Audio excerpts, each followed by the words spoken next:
Every team, every topic, everywhere. This is Believe.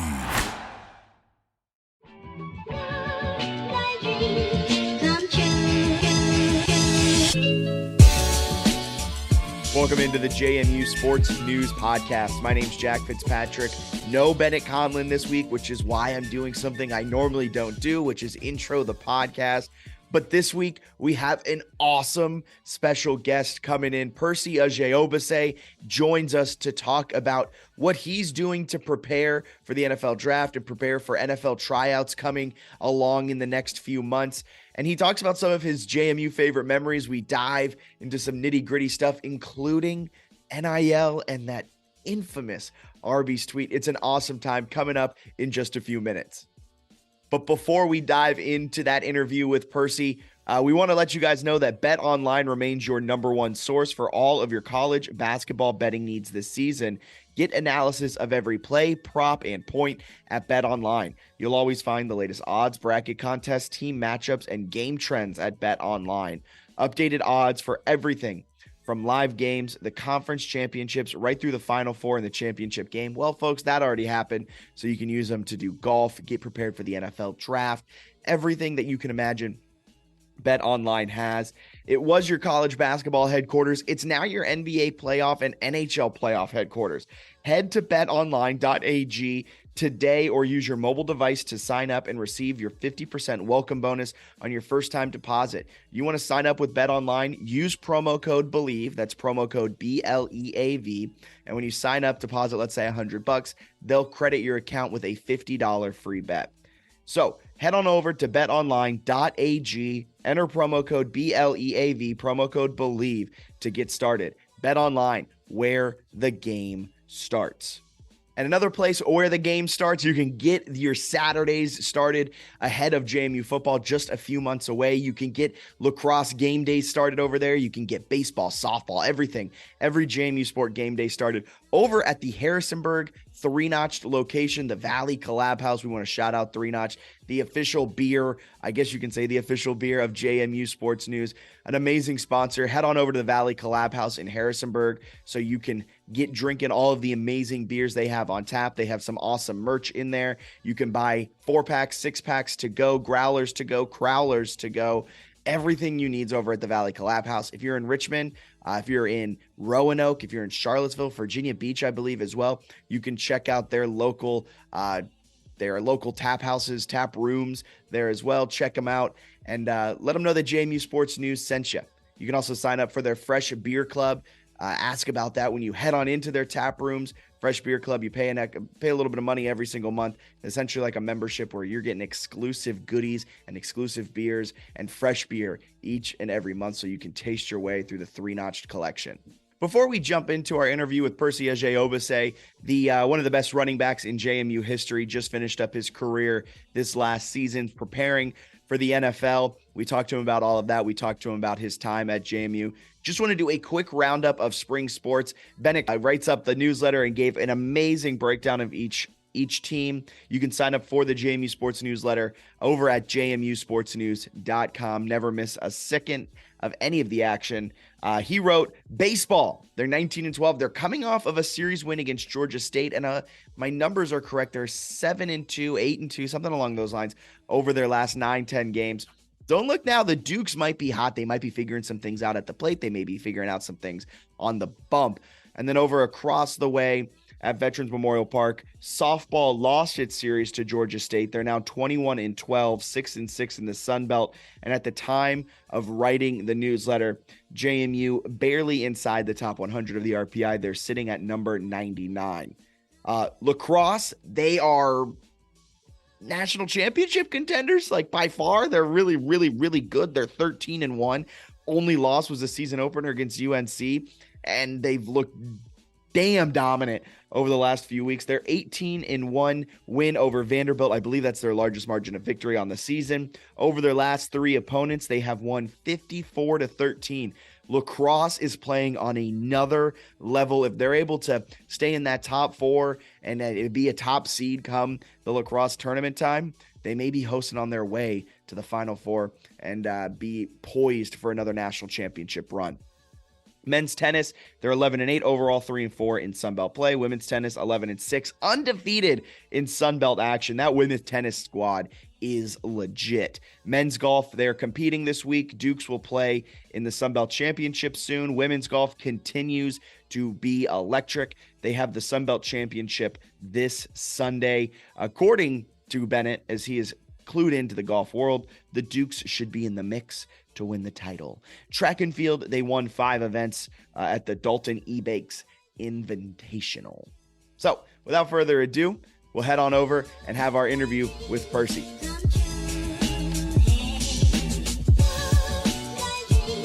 We're welcomed in now by one of JMU's arguably greatest running backs. He ranks top 3 in career rushing touchdowns, career rush attempts, career rushing yards, and career total touchdowns. Some awesome numbers. Percy, how are you doing today? I'm doing great today. Great to see you. Awesome. Yeah, last time we saw you, you were out there against Coastal when the de facto Sunbelt Championship game. What's been going on in your life since that final game of the season as the NFL is right around the corner? Well, I mean, I've just been working on preparing myself for the NFL, getting my body healthy, getting my mind right, and just, talking to scouts and seeing what they're looking for out of me and what I need to do, just to, make sure I'm in the best I can be. Yeah. What does that preparation kind of look like? So that preparation kind of looks like, I've been working I've been working on like the little things of like my football IQ and just in the weight room, just fine tuning like the details of like my craft or working on my hands and like things that I feel like I can better myself. So like throughout this whole time, I mean, it's just trying to fine tune the details and just keep your body ready for the next level. Yeah. Awesome. What scouts are you talking with? What teams, if you're able to divulge that information? Not sure how secretive. I know sometimes the NFL is a little secretive about some of their stuff, but who are you talking to and what are they saying? Yeah, I don't know if I can throw out the names just yet. But like a lot of teams, they like me a lot. You know what I mean? That's really what I've been hearing from a lot of them. They like me a lot, and they've been reaching out to me like almost every other day. So I mean, they're just focusing on my health. You know what I mean? Making sure like I'm healthy. They're trying to they're talking to my coaches, talking to the staff around at JMU just to see like, the type of person I am. Because even though like your talent plays a big part in it, your character also plays a big part because they want a locker room guy, you know what I mean, who's gonna be able to like have that positivity in the locker room and spread that positivity among like your other teammates and stuff. Yeah, that's dope. I mean, we listed off some of your career accolades, what you racked up at JMU, something you didn't really rack up a lot. And this isn't a diss by any means, not a lot of career total touches. I think that's a big part. You were with Carden in there in the running back room, Marcus Marshall, Kalon Black this last year. I mean, that running back room was always so deep and you were able to put up those types of numbers. But what does that go to say for JMU, able to recruit such a deep running back room each and every year where you guys can put up great numbers, but not necessarily have the total number of touches that you see across the rest of the league? Yeah, honestly, it shows the tradition of JMU and the love and support because a lot of these running backs in this running back room and over the years that I've been with, they can go and start on any other team in our conference. They can go and start a lot of like FBS schools as well. You know what I mean? But they choose to come here where they know the running back room is, it's loaded. You know what I mean? They choose to come here where they know it's competition, where every week where they might have to share the ball with people. But the thing is, it's credit to like the tradition we built as a running back room and as a program in itself, just because you like that competitiveness. Like I like, even though we're out there, 3 other running backs were rotating and stuff like that motivates me to go out there and like be the best that I can be. Like I want to go out there and I want to perform. I want to make a play. So then when my boy comes in, K Lancha, whoever comes in, they're gonna make a play. They're gonna want to make a play. You know what I mean? So I think that's just credit to like the tradition and just like the overall program. Yeah, that's awesome. I'll put you on the spot a little bit. You came to JMU, what was it, 2017? Yeah, after the national championship. So yeah, 2017. Yep. Okay. So over the time you played with a lot of great running backs, but I'll put you on the spot. All right. Who was your favorite running back teammate? I know that I know you'll probably give me 3 or 4 different answers Juwan here. Hamilton. Really? Juwan Hamilton. That's my best friend. That's That's my awesome. best friend. Yeah, me and Jawan, our connection is like that's my brother. Like I still talk to him to this day. And I think what made everything so special was that when he first came in, like we immediately clicked. We were both like he was new and like I was still like a younger guy. And I kind of just like, just took him in and I'm just like, all right, whatever you need, bro. Like, let me show you around all of that. And like that during that summer when he first came in, like we literally hung out every single day for hours a day, just playing Madden every single day, playing Madden and just talking about the future. Like, all right, in 2 years, it's gonna be us. Like it's gonna be us. It's gonna be us every day, talking about it, going through the practices, having Marcus Yeah. Card and all that, going through it, struggling, like going through it all, and still talking. It's gonna be us. It's gonna be us. And then 2019 comes, and it's like we put it on paper. Like everything that we said, like it happened. And like just to see that and just to feel that and just like talking to my boy and speaking it into existence, like that's a feeling like I'll never forget. I'll That's never ever awesome. forget. Yeah, Juwan was electric, and he did some Oh big yeah. things. Was it Eastern Michigan he transferred to? Did some big Oh things yeah. up there as well in the MAC. Oh yeah. Oh yeah. Oh yeah. He's Hey, he's a he's a good player. He's a yeah. good player. And I learned a lot from him as well. Yeah, I was bummed when we saw he entered his name in the transfer portal. Glad he went on and did some big things. We understand, but as Yeah. JMU fans, we were like, man, that would have been a fun final year with him. But Yeah. so then you guys this last season, we'll fast forward a little bit to making that jump from FCS to FBS. Everyone was hyping it up. Was there a moment early on in this season where you guys as a team kind of had that, whoa, this is a little bit different than what we were doing in the CAA. This is a little bit different than, playing Morehead State to open up the season. You're playing App State in like week 4.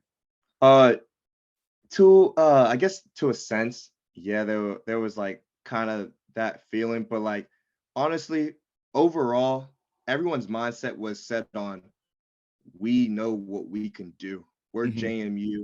This is the winning tradition that we have, and we're gonna go out there and we're gonna impose our will. It doesn't matter who we're playing. It doesn't matter what time we're playing. Where at doesn't matter. We're gonna go out there and we're gonna play JMU football.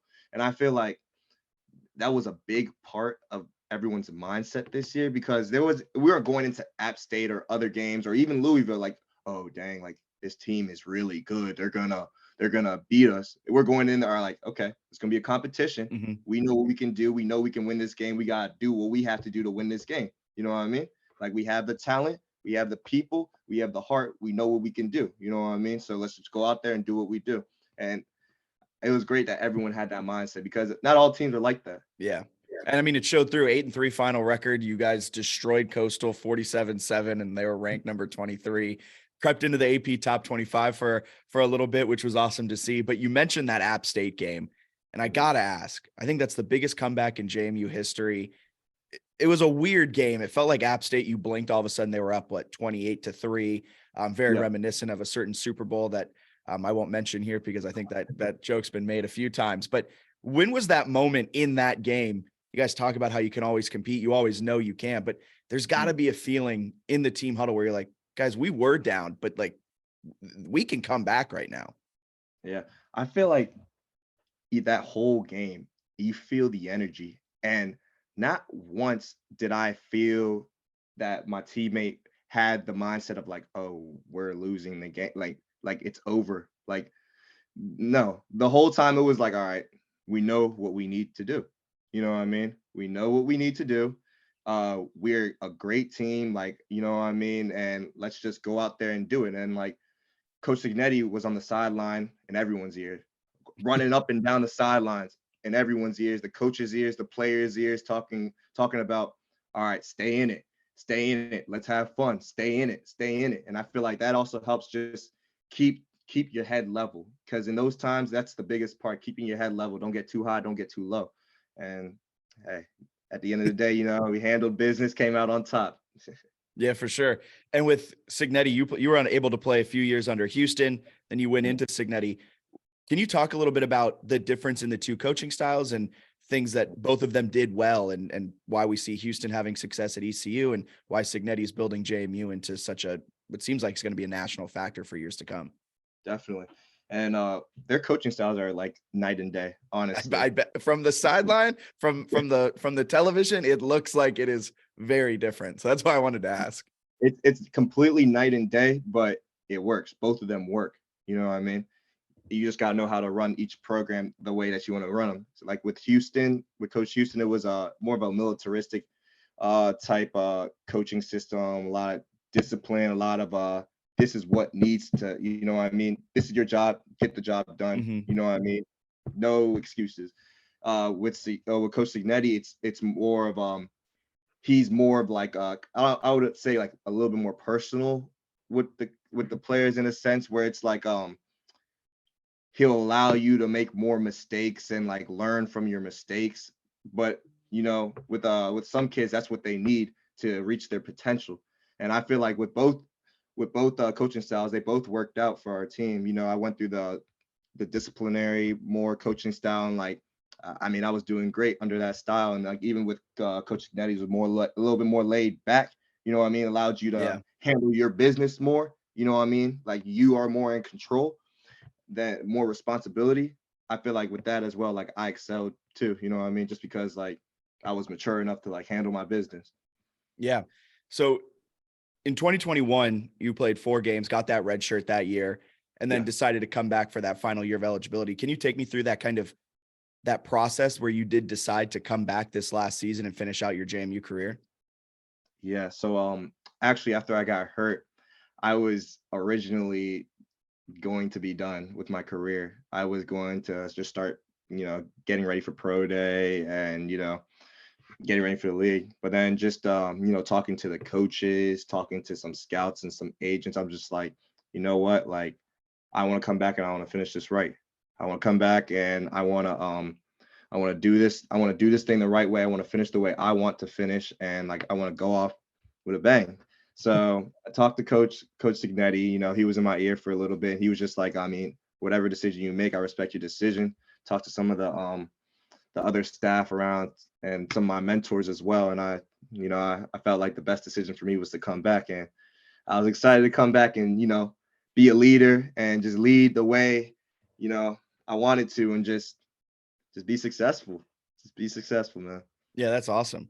With Cignetti, it seems like from what we see in the press conferences, he's talking about his lazy boy every few weeks, his gin and tonics or whatever his drink was that he was talking about after the Coastal game. Was there anything he would say like in a practice environment where it was like a Cignetti-ism almost? Like it's something that he says that would be just kind of weird, but he would say on like a consistent basis that would get you guys laughing. I don't I know there's probably something.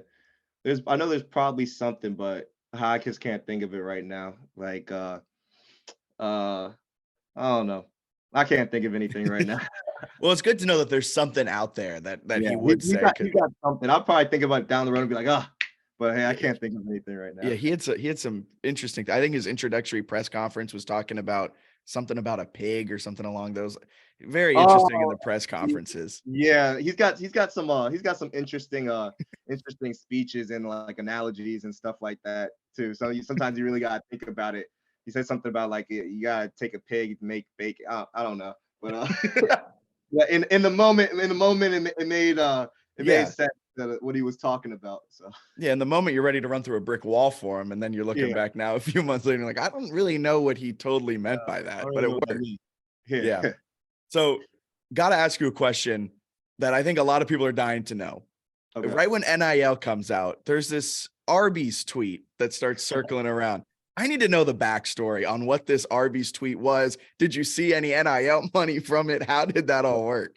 So honestly, what happened was Jawan, he texted me and he's just like, Percy, there's this Arby's. Arby's is doing a thing right now with running backs where it's, if you post a little 10-second video saying I'm going to Arby's tonight, they're gonna send you $500. And I was like, what? And this is when NIL was like, you know, it was booming. So I was like, yeah, like, all right, like whatever. Boom, boom, boom, posted it. And I'm thinking, all right, like what's going on? I was like, dang, did I post it too late? 5 days later, I get a whole Cash App for $500 because they asked for my Cash App and everything. And I was just like, they did not just pay me for saying, and they sent me a bunch of gear, a bunch of like backpacks, socks, shirts, like sweatshirts, water bottles, a bunch, like all this stuff just for saying, tonight I'm going to Arby's. Like, I've been to Arby's like, I don't know, like once in my life. Like, Did you go to Arby's that night?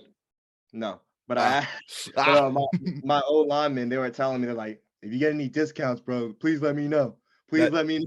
That tracks. That, from what I know about offensive linemen, it feels like Arby's might be their number one fast food spot. 100%. So to wrap some things up, we got rapid fire questions, 4 of them coming at you. First thing that comes to your mind, Okay. hit us with the answer. So first off, what's your All right. pregame meal? Pregame meal, I'd have to say, I keep it light. I'll have like some broccoli, a little bit of like mashed potatoes. But depending on the time of the game, if it's a later game, I'm going crazy for breakfast. Pancakes, eggs, sausage. Like, if you ask any of my teammates, the running backs or anybody, like, they're gonna be like, Percy, Percy's fat. They're gonna be like, Percy's fat. I don't know how he eats that. I don't know. He's just fat. Well, now this isn't a rapid fire question, but of the games, did you prefer early games? Did you prefer like a 3 p.m. kick, or did you like those 7 p.m. night games? I like a later game, just because even though it sucks waiting all day, I feel like I'm ready by the end of the day. You know what I mean? I like to take the day to really like get the nerves out, the pregame nerves out. Like, let me meditate a little bit. Let me just breathe. And like, I feel like by the time I get there to like a later game, then like I'm totally fine. But like earlier games, it's like I gotta kind of like speed up my mental, like, stability stuff. You know what I mean? Huh. All right. Good to know. So second rapid fire question. What was your pregame, or what is your pregame song or songs? Do you have any that you have to listen to pregame? X gonna give it to you. DMX. Any one of my roommates, you can ask them. When you hear it that morning, I bring my sprinkle with me everywhere we go. You hear it that morning, you hear me singing in the shower. Yup, I'm ready to go. All right. As soon as you hear that song, every game since I've been here, I play that exact song every single game. You know what I mean? X gonna give it to you. All right. That was not where I thought that answer was going to go, but I love it. Favorite away stadium you played at in your JMU career? Favorite away stadium, I would have to say Louisville. Really? Louisville. I mean, that's probably one of the biggest stadiums I've played in. And yeah, actually, yeah. I'm gonna say Louisville. I'm gonna say Louisville, just because the sky was beautiful. I don't know if that counts as part of the stadium, but we got there and the sky was red, and it was like a beautiful red, and like it matched like the aesthetics of the stadium, and like it was a beautiful stadium. Honestly, it was a beautiful stadium, beautiful field. I really enjoyed it there. I thought the answer was going to be NC State, but I can see Louisville. Yeah, NC State was cool too. West Virginia was cool, Yeah. but I feel like with the NC State, I didn't really get to like, I don't know, I didn't really get to play, so I don't know if that really valid. part in it, but yeah. So, least favorite away stadium? Least favorite away stadium, I would have to say, probably Rhode Island. Yep. Rhode Island. Yeah. Oh my gosh. That's a common thing we've heard from players, is that Rhode Island was just not a good stadium. Yeah, they gotta pick it up. And last, favorite game you ever played in? Favorite game I've ever played in, probably be Arkansas State. Why? Arkansas State. And the reason I say that is just because, one, I was coming off I had a quad injury earlier in the season, and that was like my first game like truly back. And I had the best game in my career that day. You know what I mean? And just the things like I knocked the logo off of somebody's helmet. That is that. Yep. Like, what, bro? Like you ask me something like that, like I'm like, what? Like, how do you even do that? Like, I don't even know. Like, did it feel like, was that hit as hard as it came across, one, on TV, and two, hard enough to knock a logo off? So like if you initiate the impact, it doesn't hurt. So like that hit didn't hurt for me. It did not it was a hit. It was a hit because we both came in and we met at the point of contact. I just came with more force. You know what I mean? And that was crazy because what's it called? My teammate KT Chris Thornton, he was right behind me, and he was you could see in one of the pictures, he's like this. He's just like, bro, I had a front row view of it all, bro. He's like, we both low key stopped, like me and like the defender both low key stopped. Like, oh my gosh, that's awesome. Yeah. Well, thank you so much, Percy, for joining us. We wish you all the luck in your NFL preparations, and we hope to see you on Sundays and see where your career goes. We'll be excited to follow along. Thank you, man. I appreciate you for having me today.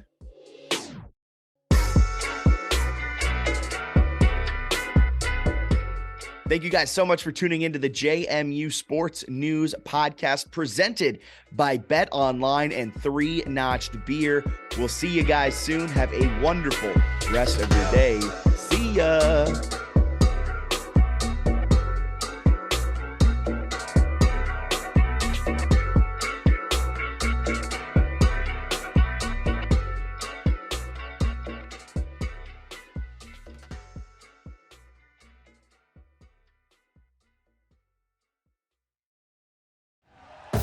Thank you for listening to Believe.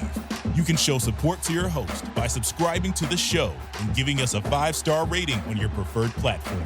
Check us out at Believe.com and search for BLEAV on YouTube.